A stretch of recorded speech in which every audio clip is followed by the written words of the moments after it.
I put it in the wall. Second lap of my heat, got a little loose coming out of 3.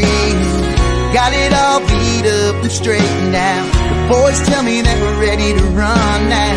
That's a damn good thing, 'cause that green flag's waving and I'm on the gas. I put my sweat and blood to these nuts and bolts. Yeah, I turn a wrench. It's the only way I can afford to build it up again, tear it up again. It's the only way I'm ever gonna learn. One more left turn.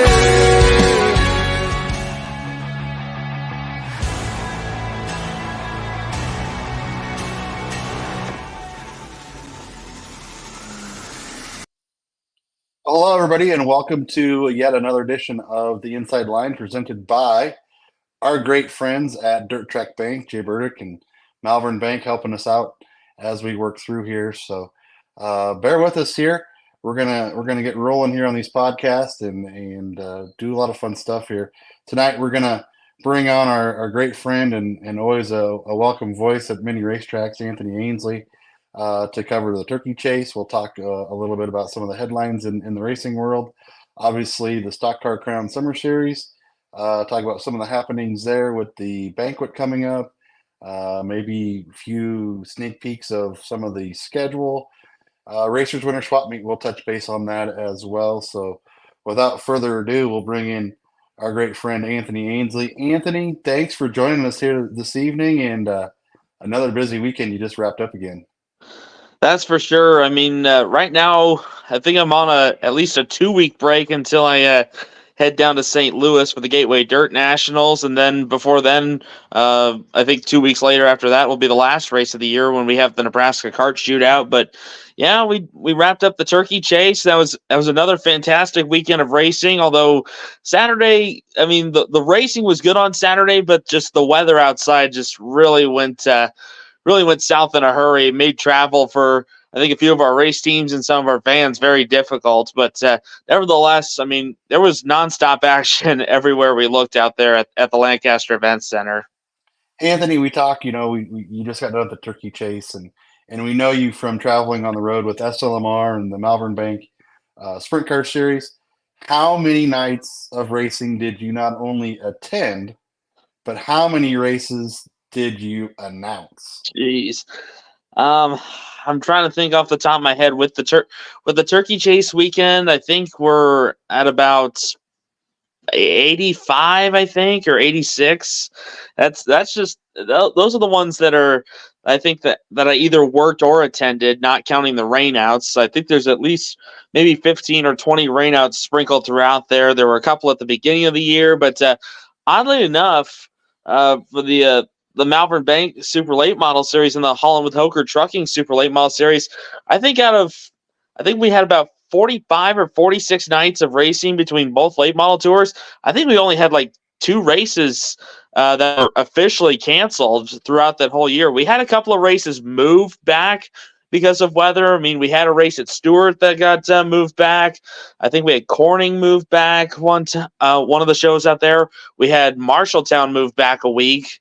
But, yeah, I think we only missed like 2 shows. And unfortunately, the Stewart Alley Memorial was one of those 2 shows. I was really looking forward to that. I mean, I was not only on the late model side, but I was getting ready for all those sprint car teams that were coming in. A lot of drivers were helping me out on driver info going into that weekend. But sounds like we're going to have another shot at it next September, and I can't wait to be back out there.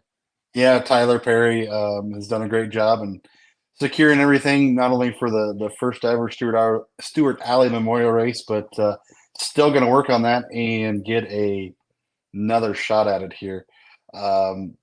Securing some dates already. We've seen those released. So really good to see Tyler not give up on a weather-stricken cancellation of what was going to be a great event for not only Stewart Alley Memorial, but for Eagle Raceway and for Tyler to get his feet wet in the promoting world. Anthony, also, besides all your racing, you managed to tie the knot. So congratulations on that one too. Yeah, in fact, my better half is hanging out here. We're hanging out at the house right now. We're just actually we're about 24 hours away from heading for our honeymoon in Kansas City. So, I mean, Uh-oh, big it's plans? yeah, but we're just probably gonna hit up a few museums on the way over there to Kansas City and see a few of the sites.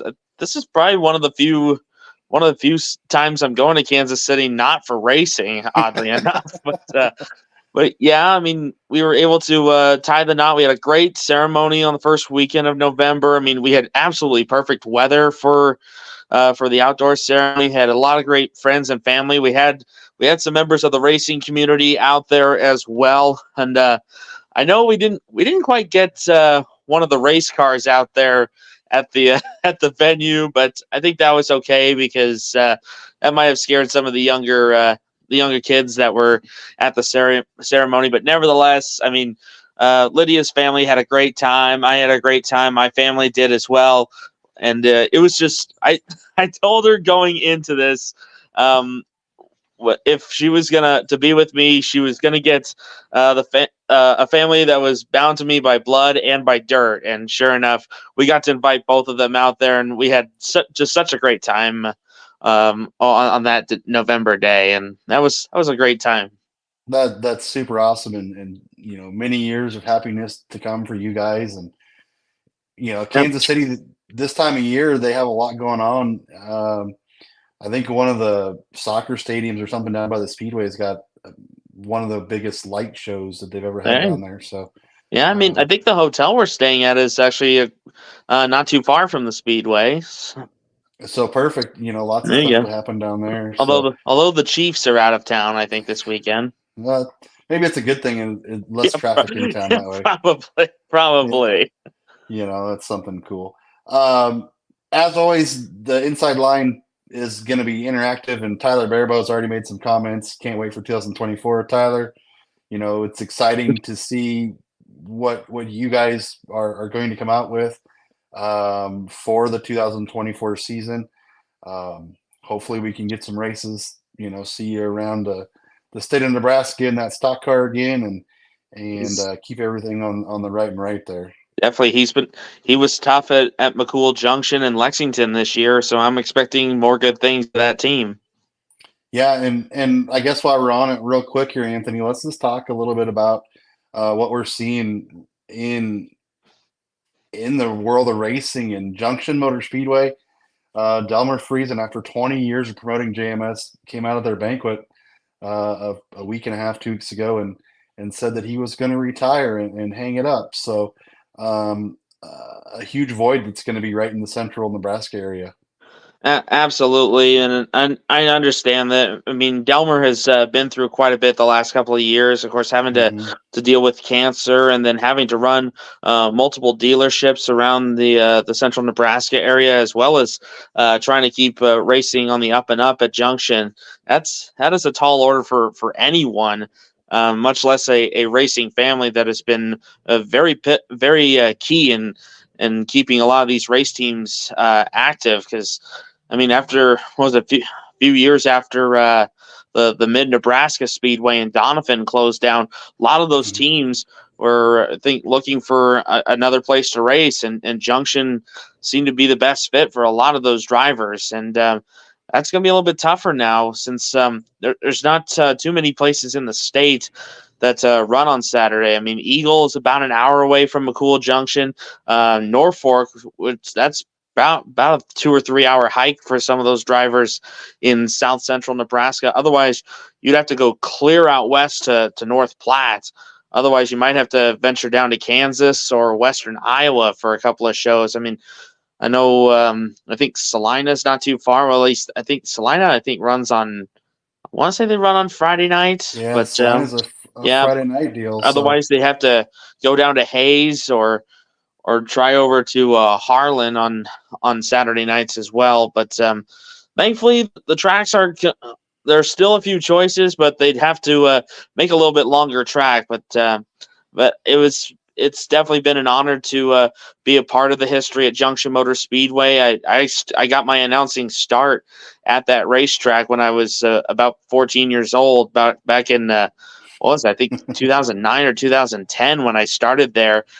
Started out announcing the compacts out there and got to help video a couple of races for Delmer. I mean, especially back in the days of the Cornhusker Midget Challenge, I helped out with that weekend when the Power Eye Midgets were there, and this was like before I started working there. I was there during the single year that the National Sprint Tour went through McCool Junction. I remember watching Tim Kading get the win out there. Jason Solwald broke the track record for sprint cars out there. And then I was there for the first World of Outlaw race when Brooke Tadnell won out there. And then, of course, Kelly Bowen in the late models. I mean, he had an absolute stranglehold on that track when the King of the Hill late models shootout came around about the second weekend of August. And Bowen was always tough at McCool, and got a chance to watch some good USMTS modified races out there as well. I remember John Tesh getting one of the wins out there at USMTS. Of course,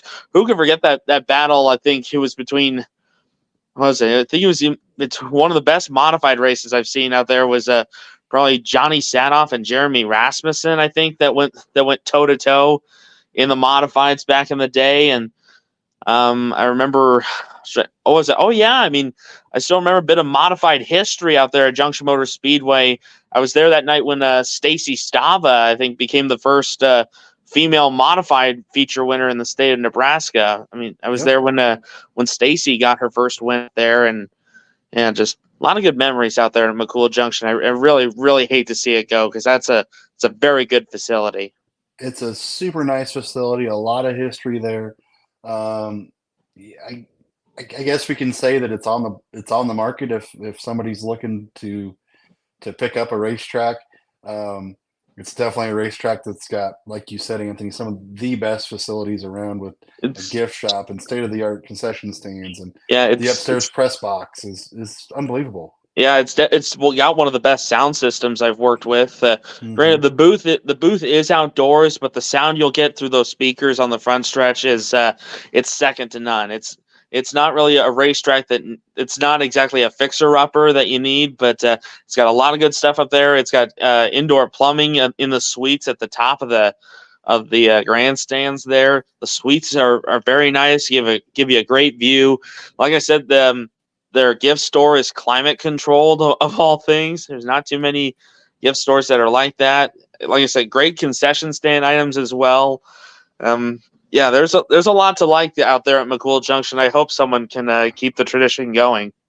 Yeah, and that's all we can ask for, is that there be somebody that steps up and, fill that void in central Nebraska if at all possible. And, I'm sure that Delmer's probably fielded a million phone calls about what's going to happen and what it's going to take and different things like that. So, well, the Powerball's over the Powerball's about 400 million right now. So, well, what did I see something about? There was fake winners in Iowa then.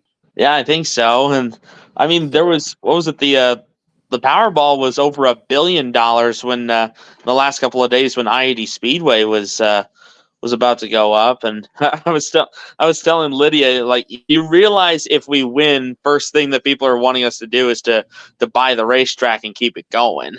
You're exactly right. I think that'd be the same case nowadays. Like if we won either the Powerball or the Mega Millions, they'd probably want us to step up and keep the track going. But so if that were the case, I would need a village behind me.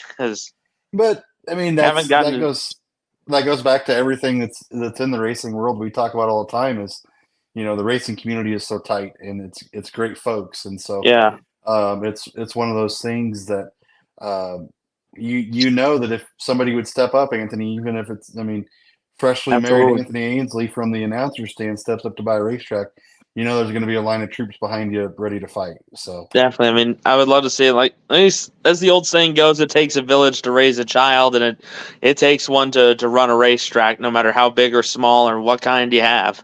Yeah. So let's jump back here, Anthony. Talk a little bit about what we've seen here this last weekend at the Lancaster Event Center. The Kaziski family coming back out and putting on the 17th annual turkey chase. A lot of hard work that those guys put in. Steve and Lisa and Joe, and you've seen all the Kaziski family out there again to greet go-kart racing and smiles and everything like that with the racing community back inside, and some real good traditional fun after Thanksgiving. Absolutely. I think that was one of the big questions that a lot of people had after I-80 Speedway and Little Sunset Speedway were closed down, and the land and the properties were auctioned off. I think some people were asking about like what's going to happen to the turkey chase. I know it's not on the Little Sunset Speedway grounds, but thankfully Joe and the crew were able to keep that going. And man, oh man, we had an amazing turnout this weekend. We had teams coming in as early as Wednesday getting parked, and I think said they parked about 40 to 50 haulers in the Lancaster Event Center on Wednesday alone for a show that kicked off on Friday night, and it was excellent seeing it. I mean, like you see, there were about 285 entries that we had on Saturday. That's according to one of the main officials out there that I work with. That was one of if not the highest numbers that we have had on Saturday night out there. But yeah, I mean, over 200 entries all 3 days. We had 4 cage kart classes that were 4 of those cage kart classes had 20 entries or more. The Junior 2 class alone had over 30 entries every night. We had 33 on Friday, we had 35 on Saturday, and then 31 on Sunday, and it was just nonstop action. I mean, the Predator flat carts were good in attendance. Some of the adult clone divisions were a little bit down in terms of count. I know a couple of guys didn't have their stuff ready yet. Backyard carts were good. We lost a couple of outlaw flat carts as the weekend went on, but nevertheless, there was plenty of racing in all the different age groups, and we had a little bit of everything. We had some pretty wild flips. We had some close finishes. We had some tight battles all throughout the weekend, and on top of that, we've had it was just a lot to take in. But thankfully, Dirt Crown TV was there to catch all the action. You can catch all 3 nights on Dirt Crown TV, and kudos to them for stepping up and being our streaming partner for that event for the first time ever. The guys did an excellent job, and hopefully they'll do another good job when we get to the Nebraska Kart Shootout at the end of December. Yeah, it's something to see, just the phenomenal racing. And we talk about karting. You said 32 karts in the Junior 2 class. Junior 2 class is kids that are, maybe the 11, 12, 13, 14-year-old range, so I think. That's about your middle school class right there. And so that shows that, there is some younger kids that are still, chasing the dream of racing. And, with the work that Roger Hayden has done at the Mini E Raceway, and Brandon Johnson and Trevor Kropp and those guys at Tuxedo, and then you're bringing in the racing. It's Blue people. River now. I believe it's Blue. Yeah. It's Blue River now. Yeah, I'm sorry, Blue River Raceway there in Crewe now. So it's like those guys are doing such a great job, and Brandon and his crew, Saturday, Sunday racing, trying to fit it in with the big car dads, to be able to bring their kids down, and Roger doing his Friday night deal. The Kaziski family jumping right back in where they left off in the turkey chase. Yep. It's great to see. It's unbelievable that 32 karts in a cage kart class. It's amazing to see, and it's something that we can't be more thankful than to have that in our backyard, and eat a little turkey on Thursday, and then hit the mall on Friday morning, and then go racing the rest of the weekend. It's a really special time of year, and of course, and the crowds were excellent. I mean, Friday and Saturday, I think we nearly packed those grandstands on the backstretch of the Lancaster Events Center. The camera really doesn't do it justice. We had a lot of great folks in the grandstands, pretty much all 3 days of the turkey chase, and a lot of great folks from out of state. Of course, when we brought the wing cage carts in, we had 5 classes in them, and we had 2 classes that were, I think, around 13 to 16 entries in both of those classes, and those classes have been growing in size as well. So we're getting more guys from Wisconsin and Minnesota and probably northern and central Iowa coming over for those wing cage cart classes. They put on some of the best races of the weekend, and it's always good to see more of those teams stepping up. And I know it wasn't quite the warmest turkey chase on record. Although Friday was very nice weather-wise, it was still a little chilly, but it was nice and sunny. The weather didn't cause too many problems, not like it did on Saturday. But overall, a very good weekend over at the Lancaster Events Center, and it was great to be a part of it. I think this is about, I don't know, maybe the 8th or 9th year I think I've done the turkey chase now, and hopefully we can continue that in 2024. That's awesome, yeah. And everybody, we all need to pull together and make sure that we do support these events so that, they will continue to do the hard work and bring in the dirt and put the event on. Thinking a little bit about here what we've seen in the past at the turkey chase and the Nebraska Cart Shootout. There's a young man by the name of Blake Adams. A lot of people maybe know his dad of Buzzy Adams. I got to see Blake in one of those wing cage carts, like you said, 3-4 years I remember ago. that.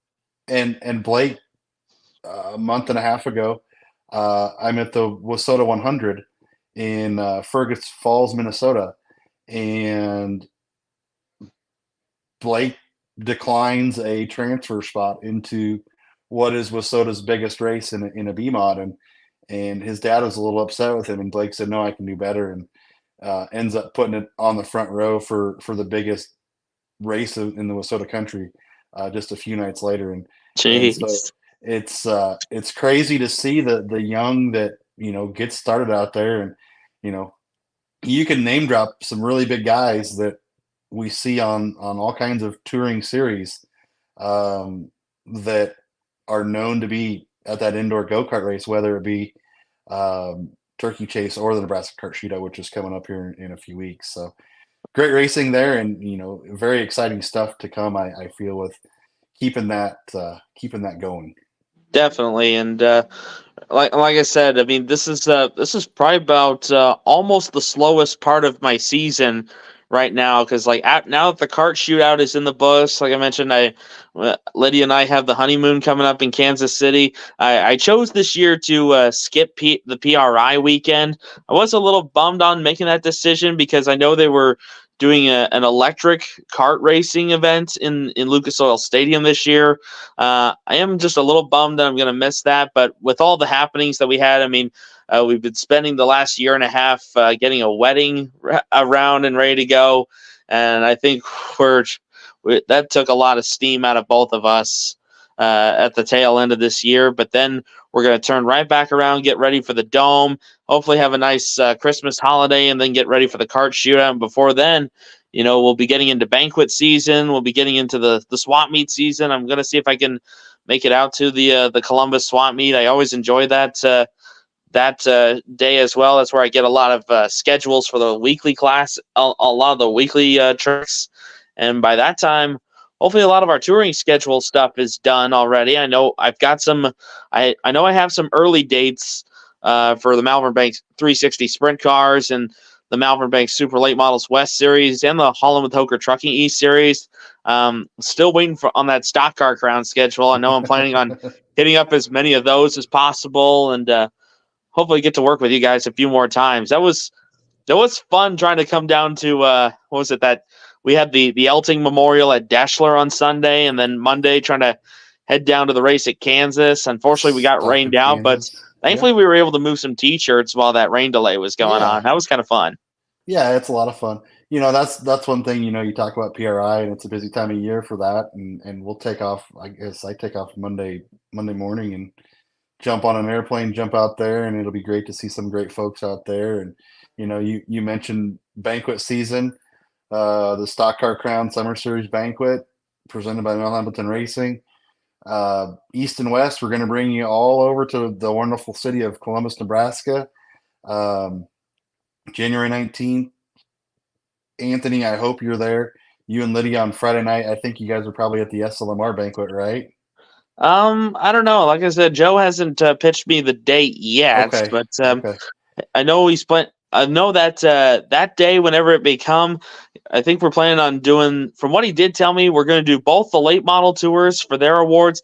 And I believe we're Mm-hmm. also going to have the Malvern Bank 360 Sprint Car Series as well for their championship banquet, and Well, that'll be if fun. I it's mean, it's been kind of a different. This year's been a learning experience for me because not only do I have to keep up on the late model stuff, but now Joe's got me involved in the sprint car side of things. So Mhm. just getting the feel of sprint car racing.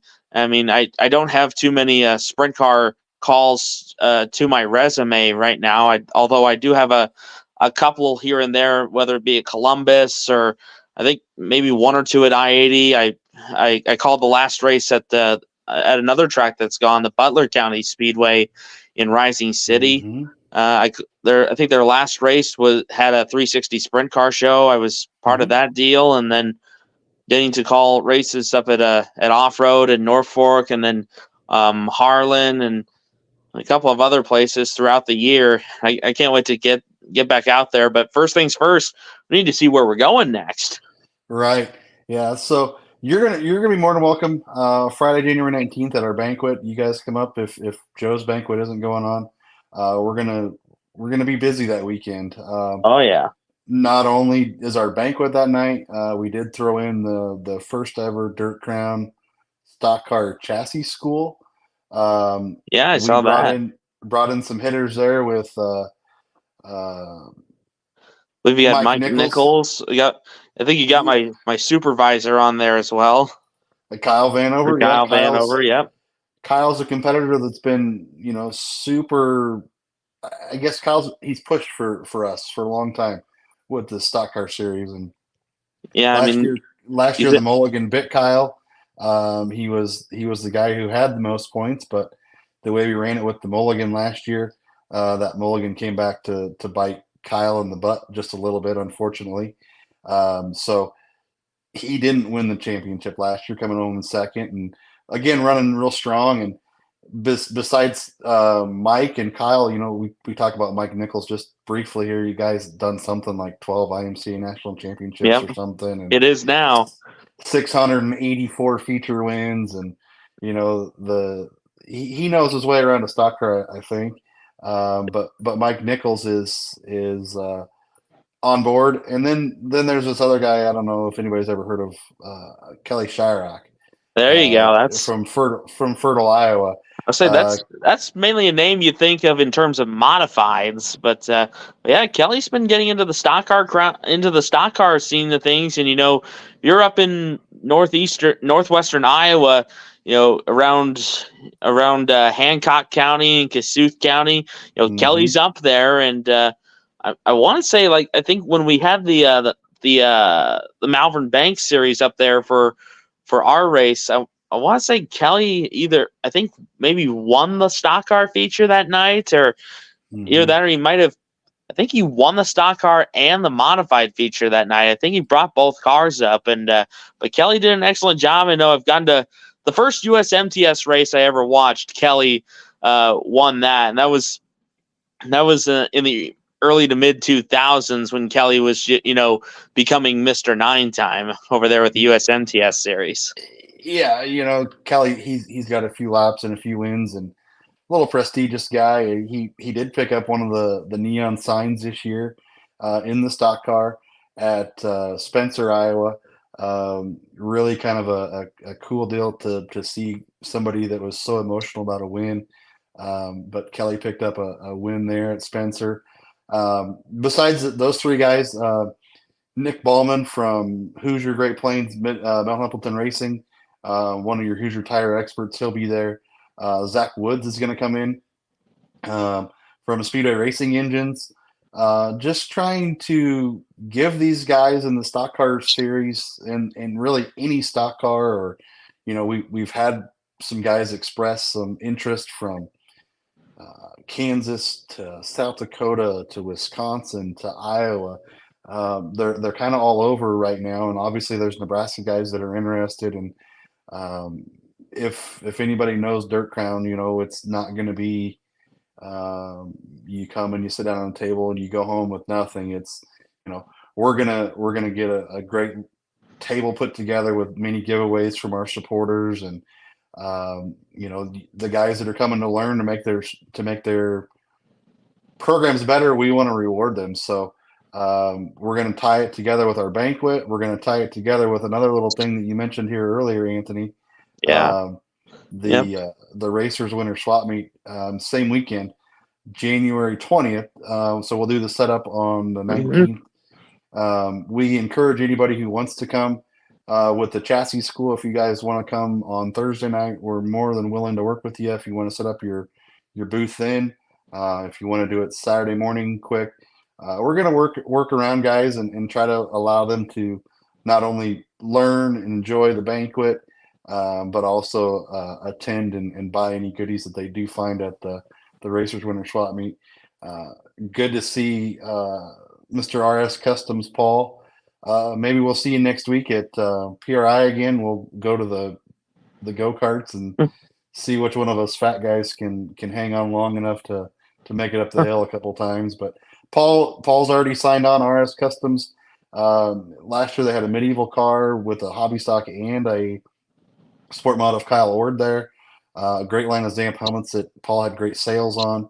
Also his shock stuff. So Paul, glad to see you coming again to the swap meet. Hopefully, you're ready, and we're going to be excited at the swap meet to have you back, and so it's I a know. lot of fun coming up.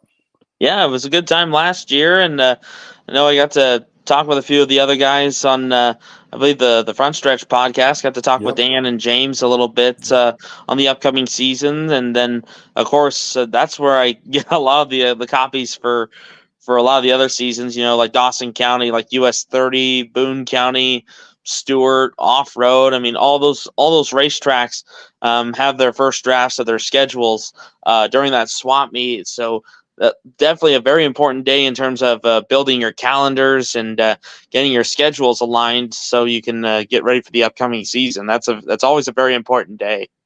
Yeah, and it's exciting to just get together with racers again.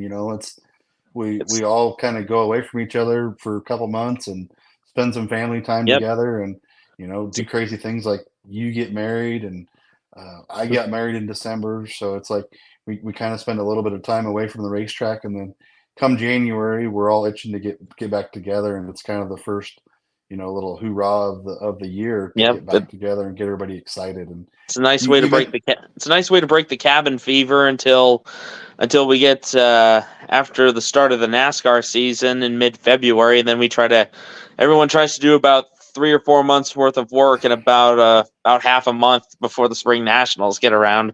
Yeah, I mean that's something that's very crazy, that we get through this what's been a really nice winter. We'll wait till the coldest time of the year Don't to try to jinx get it. everything. Oh yeah, no kidding, right? Knocking on some wood here, so we don't All have that right. problem. But yeah, it's swap meets time to get some deals and parts, and we got great vendors. I can look at a list here again. Prowler Chassis Lightings have signed on. Schaefer Oil, Pat Wheeler has already committed. DTR Promotions, Chad Dolan with some of his short block stuff is already signed on. You got the staples of Sardison Racing again. Rick Benson. Rick is the guy you talk about, Kelly Shyrock and going on the road with USMTS. Rick is the guy who used to be on the road with USMTS as their parts supplier there. So There you go. lots of good things to be there, and we invite everybody down. Great weekend there in Columbus, Nebraska. The Sleep Inn has got a discounted room rate. So just mention the Racers Winter Swap Meet, whether you're going to the banquet or you're going to the chassis school, or maybe it's just the banquet you're coming to, or I'm sorry, the swap meet you're coming to. We invite everybody down. We want everybody to have fun, and Anthony, we're excited for 2024 to come. I don't know if you've seen the little teaser that we let out about our schedule. Yeah, I did. I saw that. There's this track over, I don't know what you call it, central Iowa. Probably South Central Iowa. South Central Iowa. South of Des Moines, yeah. They hold a few big races over there. Pay out a few dollars when they do that, and they Mainly in just the have a sprint few. car variety. And they just have a few people in the grandstands that week for you know. But Knoxville Raceway has been great to work with so far. We're excited at Dirt Crown to do that. We're back at Huset's Silver Dollar Nationals, so that'll be something that's good. The big Firecracker 50 on the little track at Belleville is back Man, on. that was sure enough. That was appropriately named because that was an absolute banger of a race. That was a fun one. Yeah, and you got to thank. Here we go back to thanking the promoters and the people that put all the hard work into that. You and I both grew up watching the cruisers and the micro sprint drivers race around that little track, and who would have ever thought that we would see late models or stock cars or modifieds? The sport mods put on a hell of a race Oh yeah, that definitely. night as well. Sport Mods put on a great show, and then on top of that, you had the Malvern Bank 360 sprint cars on the famed half mile as well. Hmm. So it was fun to get both tracks involved, and then get a couple of touring series involved for that weekend on 4th of July. And man, like I said, we just had an absolute blast over there down at Belleville, and hopefully added another great day in their long and storied history. And hopefully we'll get to do that again next year. Yeah, we definitely, that's not a penciled in one. That one's inked in again. So we'll be heading back to the off-road speedway. Jerry and his folks got some great stuff going on up there in Norfolk, and heading back over into Iowa. There's going to be some new tracks. Well, you mentioned Knoxville. That's one. Right. We're not going to release everything just quite yet. We're going to get a few more things here in line. But Troy Jarovitz, here's the famous question. There's Troy. When will the 2024 schedule be released? I see you, Troy, and he's. I say if we get that East Tour going up again, I think I gotta say Troy could be a favorite to win the East Tour. Troy, let's just say that it's hard to pick a favorite though. Yeah, the east side is so many good guys. You're loaded on that side. I mean, even you get those guys from Minnesota like Jim Haresh that comes down. You mentioned Kelly Shryock, guys like Austin Kaplan or Jonathan Logue, Michael Jeanette, or the Murdys or Johnny Spa. The list goes on and on with all those guys who could, if they chose to run the tour full time, they would be legitimate threats for the championship. Yeah. Troy, I'm going to be honest with you, and I leave Monday for PRI. We're not going to release it while I'm in Indy. There's a few outlying things that need to be buttoned up, but you will definitely see it before Christmas. Definitely. So east, west, north, south, we're gonna hit it. We're gonna do some different things. It's gonna be good. We expect guys like you said, the Murdys, the Jim Horsch, the Troy Jarovitzes of the world. I wish Troy wouldn't have brought a weak motor to some of our races. He's so fast that he thinks he needs to handicap himself, and I wish he wouldn't, because I would love to see Troy Jarovitz get to victory lane with us, and really the east side is a lot of fun. You got a lot of good tracks to choose from as well. It's unbelievable, the racetracks that are over there, and it may be a guy that isn't on the tour that's running up front every night, and you find yourself almost pulling for those guys. Yeah, you mentioned Michael Jeanette. Jeanette's been over to the Boone County Raceway a couple times, and yeah, he's won out there. Win. Yeah, so it's really fun to see just the overall competitiveness of the stock cars, no matter where we go. There may be a day or two. It's funny, I laugh because here's Troy's comment back. I wish I would have Kevin found Stowa's car. Finding Kevin Stowa a little sooner.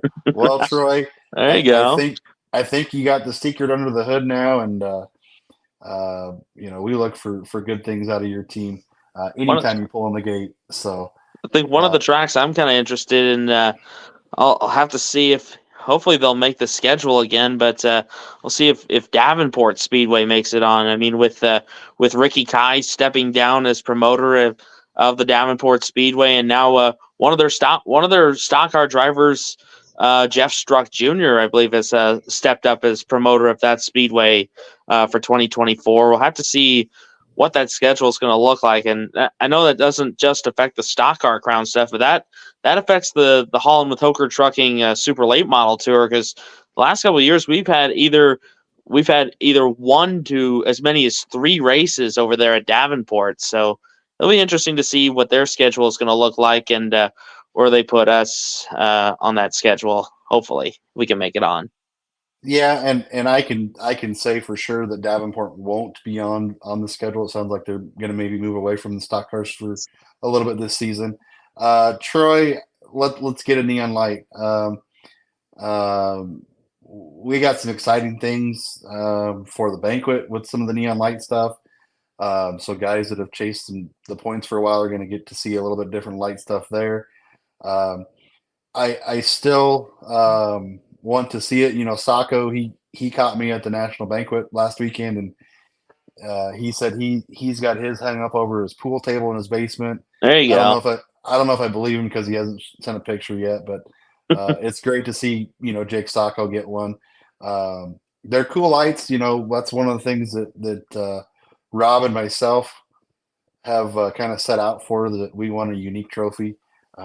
Well, Kyle Vanover said it himself. I remember one of the most badass trophies in all of racing, and yeah, it's pretty easy to believe that. It's pretty easy to see that as well. That thing lights up the night, no matter what track you're at. So, you know, you talk about rainouts here and there a little bit, and one of the things that did happen is we had a few rainouts. So, yeah, I guess fortunately, finally, we had an extra trophy, a few maybe. So I put one up in my garage, just to, you know, maybe the one from Stockton or something. Yeah, just to experience it, right? So I wanted to see how cool it was to be a Jim Horsch or a Damon and Dallin Murdy, or I just wanted to see what those guys, you know, the experiences they got. And you know what I learned, Anthony? Yeah. That the great folks at Neon Icons, they give us this little cord, and you can download an app on your phone that will control the light. Really? So if you want to put on music and you want to control the light, it will dance to the lights. Wow, or dance to the music. It's really cool. So, you know, something I never even knew about them after 2 years. So I thought it was crazy enough that that they've made an app to where you can adjust your race car's shocks through your smartphone. I thought that was crazy. I mean, that's kind of the stuff you see at PRI, but yeah, I mean, it's just amazing what they've been able to get phones to do. I mean, it's like I said, these phones we have, you know, they're more complicated computers than the first computers that sent the first man to the moon. Yeah, you're exactly right. And you know, I think we see a lot of that technology ends up in our race cars. So, you know, the guys like Troy Jarovitz, the Paul Dabneys, the Kyle Vanovers of the world, you know, can't forget our folks at Fox Racing Shocks and Shock Cockery, Shala Racing Shocks. You know, all these guys that are trying to keep up on the latest technology. It's moving so fast. So it's you know, one Yeah, I of those mean, I've things. been seeing that a lot on the late model side of things just the last few years. I mean, there's been so much that has changed. Like every year there's a different kind of rule or something that they had to check. I mean, a few years ago it was like, you know, the ride height on the left side to see if the shocks were legal on the left end of the car, or nowadays, or this past season, you know, the deck height has been the main source of controversy. I know we saw that on the Lucas Oil Series when the droop rule cost Ricky Thornton the Show Me 100 this year, and Well, that's that's something, you know, it's going to be interesting. We talk about all the new rules and things like that. You know, you look at the IMCA world, and they've added some ride heights for the stock cars. that's something that, how is that going to affect the class coming out, in January? The hobby stocks now get some headers. There's going to be some things like that um, it's always interesting as the season goes, how guys have to almost throw the notebook away and start over with some of these rules come out. And it'll be interesting to see what some of these new rules are going to do to these classes that are tried and true. And you know, we talk about the swap meet. We've bounced around a little bit, Anthony, and we talk about new classes. One of the things that is going to be at the Racers Winter Swap Meet is a project that Jamie Richards holds, Ah, near yes. near and dear to his heart, and has put a lot of blood, sweat, and tears into it. Is that Crown Vic class? You're seeing some of the tracks up in the Albion Columbus area kind of band together and look at this Crown Vic class. So that's something that's going to be interesting to see how that grows. We've seen them in other parts of the country. Yeah, I mean, Um, on dirt and on paved tracks. And I've seen some places exactly. that do that. I think I know one of the paved tracks that runs them, Salem Speedway over in Salem, Indiana. Of course, Hmm. they run a Crown Vic class, and a lot of tracks down in the South run them. I'm trying to think. I think a few of the Alabama tracks do. I think the Talladega Short Track and the East Alabama Motor Speedway. A few of the Florida tracks run them.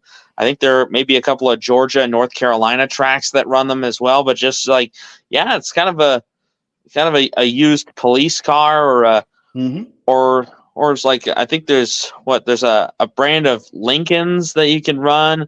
I think there's I know that I think Mercury. I think there's a model of Mercury that can also be Yep. used in this class. But yeah, it's not just strictly Crown Vic, but it's a couple of other brands of cars that follow that sort of four-door sedan look. But yeah, I mean, a few more tracks have been catching on to them. I don't know if few of the I haven't seen them a lot over in Iowa. I've seen a No. couple in Illinois a little bit, but they're gradually working their way west.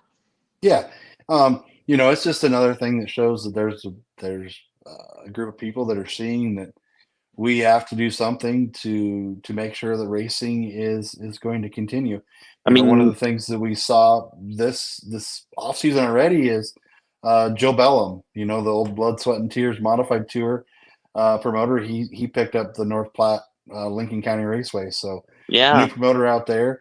That's good to see. So um, we can only hope that somebody picks up Junction Motor Speedway and keeps that going, and we're able to keep those races, all the way down the interstate as we go through Nebraska after losing I-80.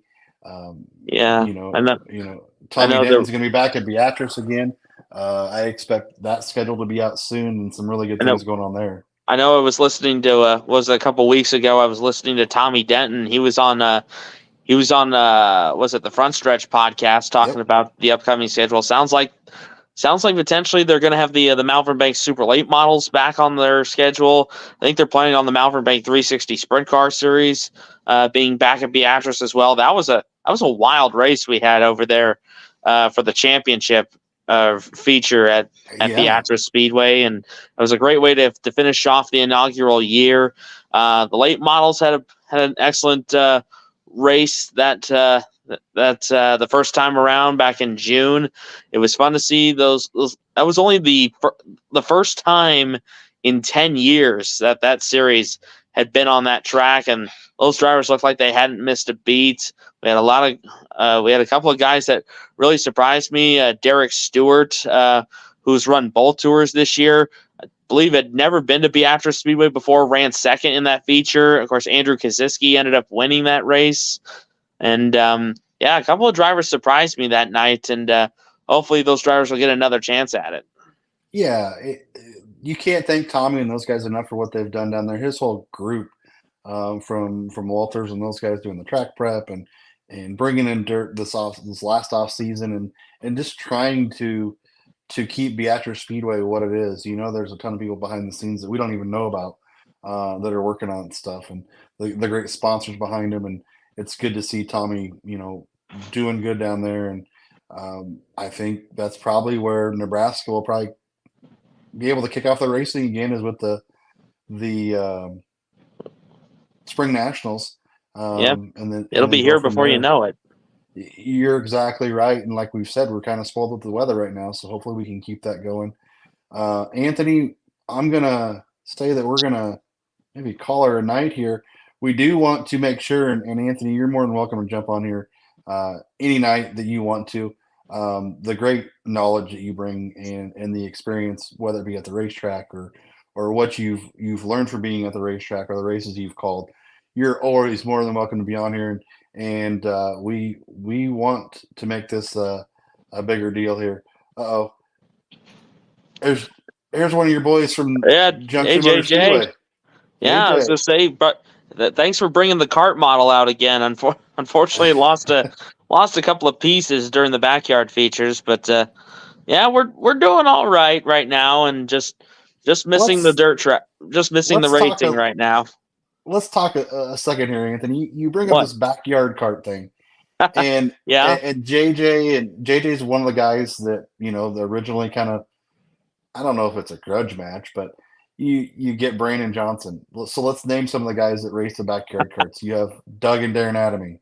Connor Adamy. Yeah, the Adamy family, basically. Who else was in the backyard carts when Well, you were there? Well, JJ was one of them in the, I call this the cart model. Basically, he took a flat cart and added a racing seat and a dirt late model style body on this cart. And it's easily become one of my favorite sites in the turkey chase the last couple of years. He's had a couple of different drivers run it. I mean, was it JJ? I think ran it on Saturday, ran the number 7 cart model on Saturday. Brianna Fansteel ran it on Friday night. I think Tyler Rojas ran it on Sunday. And like you mentioned, Brandon Johnson, he's definitely stepped up promoting Blue River Raceway down in Crete. Brandon went 2 of 3 on the weekend. Trevor Altman, who I know pulled one on me during the weekend. He registered under the name Judy Chop during the turkey chase. But Trevor did a good job. He won one of the outlaw features that weekend. Daniel Hovitt was in the field. Daniel had a couple of strong performances. Caleb Woodard, I think this was Caleb's first time in the backyard division. But Caleb has a lot of laps in the Lancaster Event Center in the adult clone divisions. And last year, he absolutely dominated, I think, the Junior Wazoom cage carts. And Caleb was in the backyard division. He and Brandon put on an excellent show on Friday night. Unfortunately, Caleb didn't quite find victory lane in the backyard division. He won a couple of the adult clone classes on that side of things. But then we had another big driver change. Normally, Michael Wade is in the field, a hobby stock driver in the number 12 cart. Well, he brings a black number 12 cart. This weekend, he had Cole Newhaufen behind the wheel, so one of Joey Danley's crew members, and has also done some work for Carson Macedo, one of the World of Outlaws sprint car teams, whenever they come into town. But Cole gave us a couple of good performances. Unfortunately, Sunday didn't quite go as planned for him. He was, I think, running in the top 5 or in the top 10, and actually his brakes ended up catching on fire and cost a DNF for Cole. But thankfully, he was able to climb out of the car. He wasn't injured from it, so thank goodness for that as well. Another guy who has shown good speed the last couple of times. Billy Strange from Plattsmouth. He's come over and he runs the backyard division a number of times and runs some of the adult classes.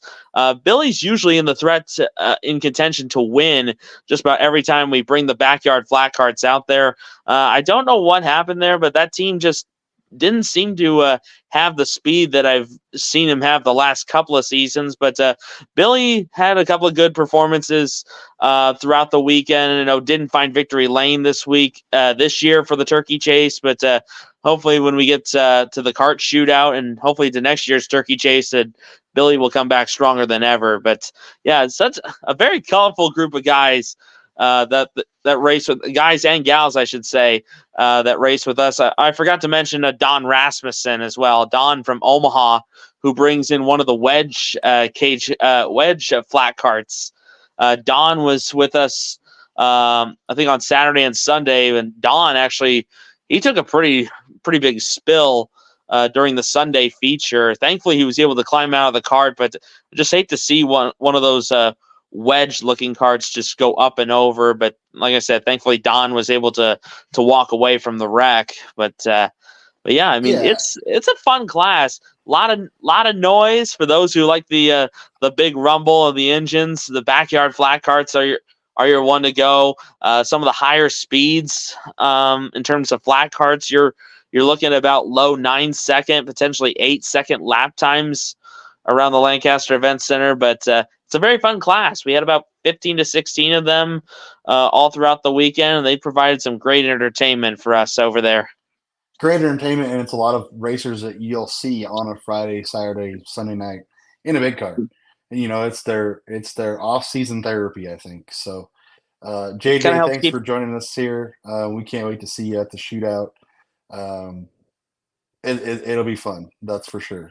Absolutely, and hopefully I'll get to hit up a few more stock car crown races next year, and depending on where the season takes me, I know I'm planning on being on the late model tours for the priority of things, and then the majority of the Malvern Bank 360 Sprint Car Series. If we do tend to have some overlaps in terms of schedule, I'll try to be on the Malvern Bank 360 Sprint Car Tours as well as the Stock Car Crown Tour as much as possible. But right now, the late model stuff will come first. But yeah, we'll definitely see you guys out on the road, and we'll see where the destiny takes us. And I think we'll definitely Yeah, cross paths a number of times.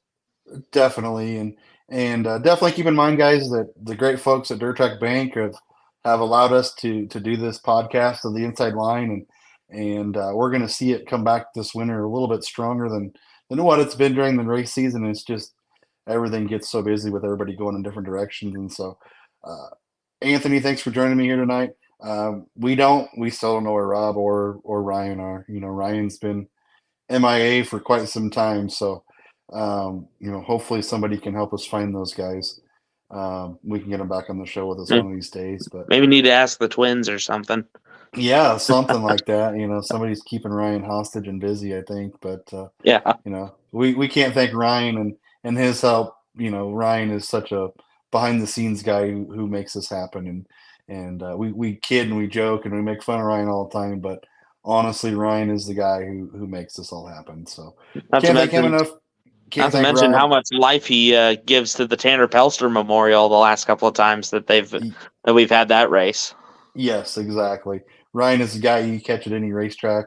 He was calling high school football playoff games, championship games. He's into basketball season now, so it's just great to have such a great group of folks behind us. Like we mentioned, Dirt Track Bank, Jay Burdick, and the Malvern Bank guys. Anthony, that's a name that you're definitely familiar with, and he helps you guys get up and down the road, and we can't thank him enough. And we can't thank everybody who joined us here tonight on the Inside Line presented by Dirt Track Bank. Big thanks to Mel Humbleton Racing, Speedway Motors for letting Zach Woods come to our chassis school, Mike Nichols, all those guys jumping on, Callie Shyrock Racing, Kyle Vanover. It's going to be great. We can't wait. We'll be back here most likely right after PRI here with some bigger and better news about the upcoming things here with Dirt Crown and the Stock Car Series. So, Anthony, again, thanks for joining us here.